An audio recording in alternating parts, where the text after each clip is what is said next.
వారం రోజులు అప్పగిస్తే కాళేశ్వరంతో నీళ్లిచ్చే తెలివి ఉన్న కేసీఆర్ మెడికడ కుంగుబాటు పైన ఎందుకు మాట్లాడటం లేదంటూ తెలంగాణ ప్రభుత్వ విప్ ఆది శ్రీనివాస్ సూటిగా ప్రశ్నించారు. ప్రతిపక్ష నేతగా కేసీఆర్ అసెంబ్లీకి వచ్చి ఎలా నీళ్లివ్వాలో చెప్తే నేర్చుకుంటామని, కాళేశ్వరం కూలేశ్వరం ఎందుకైందో వారినే అడిగి తెలుసుకుంటామని సవాల్ విసిరారు.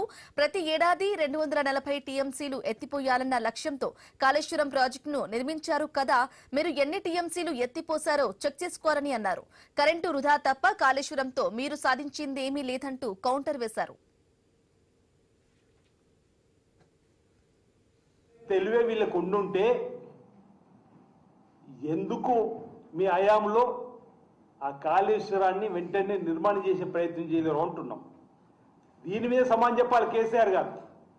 పిల్లల రాక్షసులను బయటకు పంపి ఇష్టానుసారంగా మాట్లాడుతున్నదే ఈ ప్రభుత్వం వచ్చిన తర్వాత ఎన్డీఎస్ఏ నేషనల్ డ్యామ్ సేఫ్టీ అధికారులు చెప్పిన సూచనలు సలహాలతో ముందుకు పోతున్నాం తప్ప ఎన్డీఎస్ఏకు వ్యతిరేకంగా మీరు పనులు చేయాలని చెప్పని కోరుకుంటున్నారని అడుగుతా ఉన్నా.